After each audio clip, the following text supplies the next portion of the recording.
नमस्कार। हिंदी व्याकरण की कक्षा में पाठ वर्ण विचार में हम स्वर और व्यंजन की व्याख्या के बाद आगे बढ़ते हैं।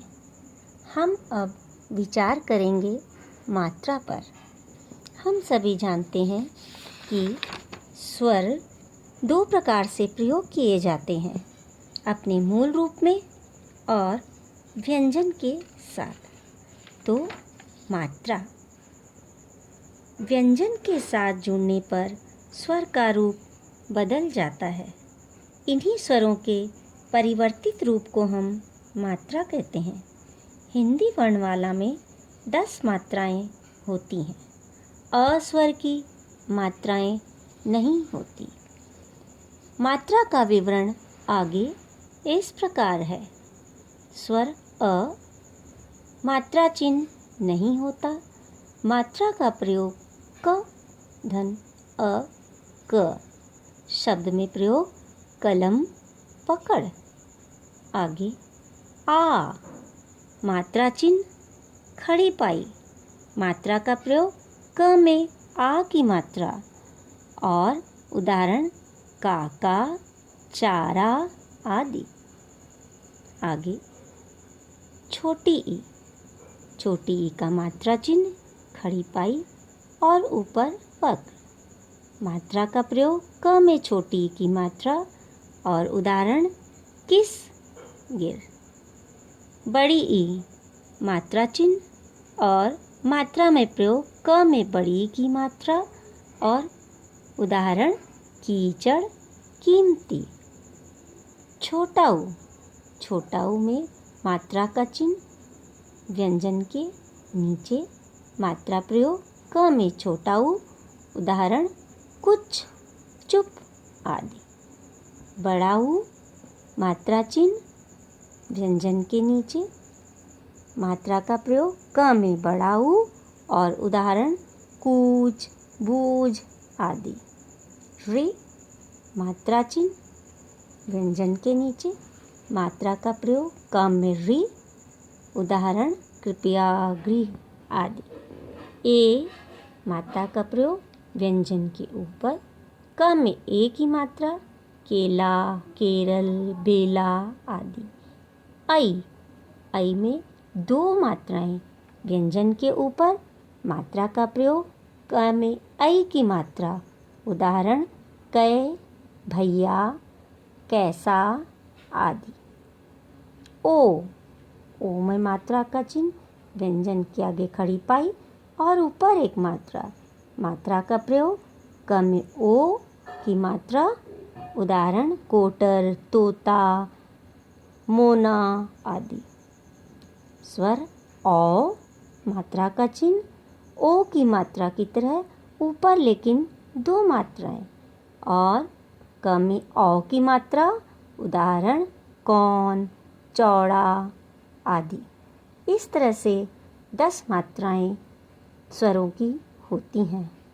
अस्वर व्यंजन के साथ मिलकर उनका उच्चारण कराता है, जैसे श प्लस ह बराबर श, झ प्लस अ बराबर झ।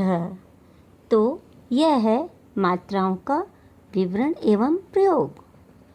अब हम आगे बढ़ें र वर्ण के प्रयोग के बारे में जानते हुए। र वर्ण का प्रयोग विभिन्न रूप से व्यंजन के साथ होता है। जब र स्वर रहित होता है तो वह अगले वर्ण के ऊपर लगाया जाता है, जिसे रेफ कहते हैं। उदाहरण ध प्लस र प्लस म बराबर धर्म, क प्लस र प्लस म बराबर कर्म। इसी तरह से र का प्रयोग पदेन रूप में भी होता है। जब र किसी स्वर रहित व्यंजन के बाद आता है तो वह उस व्यंजन की खड़ी पाई के साथ पदेन रूप में लगाया जाता है, जैसे क प्लस र प्लस म बराबर क्रम, प प्लस र प्लस ण बराबर प्रण। इसी प्रकार आगे ट और ड के साथ र का प्रयोग पदेन के रूप में किया जाता है। जैसे ट धन र प्लस क बराबर ट्रक, रा प्लस श प्लस ट प्लस र बराबर राष्ट्र। इस प्रकार से र वर्ण का भी प्रयोग हमने जाना। आइए अब आगे बढ़ते हैं वर्ण विच्छेद पर। वर्ण विच्छेद क्या है? वर्ण विच्छेद किसे कहते हैं? वर्ण विच्छेद किसी भी शब्द में प्रयोग किए गए सभी वर्णों को अलग अलग करना वर्ण विच्छेद कहलाता है। अर्थात किसी भी शब्द में प्रयुक्त सभी वर्णों को अलग करना वर्ण विच्छेद है। इसमें किसी भी शब्द में प्रयुक्त सभी वर्णों का पता चलता है। उदाहरण के तौर पर राहुल, यहाँ पर हम राहुल शब्द का विच्छेद करते हैं। र धन आ धन ह धन उ धन न ल धन अ। यहाँ पर वर्ण विच्छेद को जब हम वापस मिलाएंगे तो फिर से शब्द बनेगा राहुल। आगे गुलाब, ग धन छोटा उ धन ल धन आ धन ब धन अ। इस प्रकार से जब हम किसी शब्द के वर्णों को अलग अलग करते हैं तो हमें स्वर और व्यंजन के मेल का भी पता चलता है। इस प्रकार हमारा यह पाठ वर्ण विचार पूरी तरह व्याख्या के बाद समाप्त होता है।